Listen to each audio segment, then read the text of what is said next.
এখনো বিছানা গোছানো হয়নি, বিছানা গোছাবো।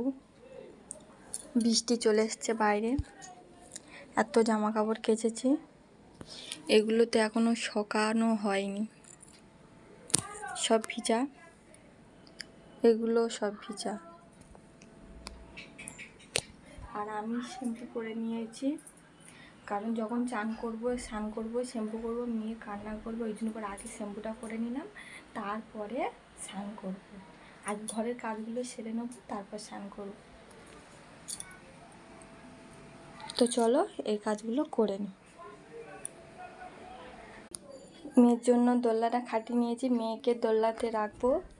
মেয়ে ছিল ছেলের আন্টির কাছে, তো এই যে চলে এসছে, ওকে নিয়ে এসেছি।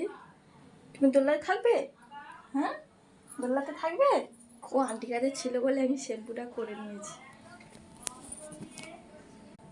তো এই যে দোলনাতে ওকে রেখে দিলাম, বেশিক্ষণ নয়, 2 মিনিট হয়ে যাবে, ঠেলে ঠেলে উঠবে। তো চলো তাড়াতাড়ি বিছানাটা গুছিয়ে নিই। তো দেখো বিছানা আমার হয়ে গেছে, এবার মেয়েকে এখানে, তো এই যে দোলনা থেকে ওকে নিয়ে শুয়ে দিলাম। তো চলো এবার বাকি কাজগুলো করে নিই। এই দেখো আমার দুষ্টু বুড়ি কোথায়, একটু আগে শোয়ালাম, তোমাদেরকে দেখালাম। তো এই দেখো, কই তুমি, কেন প্লাস্টিকটা তুলছো? হ্যাঁ, বাইরে বৃষ্টি পড়ছে, আর প্লাস্টিকে শি করবে না, বিছানাতে শি করে দেবে। কই তুমি? হ্যাঁ, প্লাস্টিকে ও থাকতে ওর ইচ্ছা করে না। তুমি কই, তুমি কই? হ্যাঁ, তুমি কই? তো চলো যা কিছু করছে করুক, আমি আমার কাজটা করি।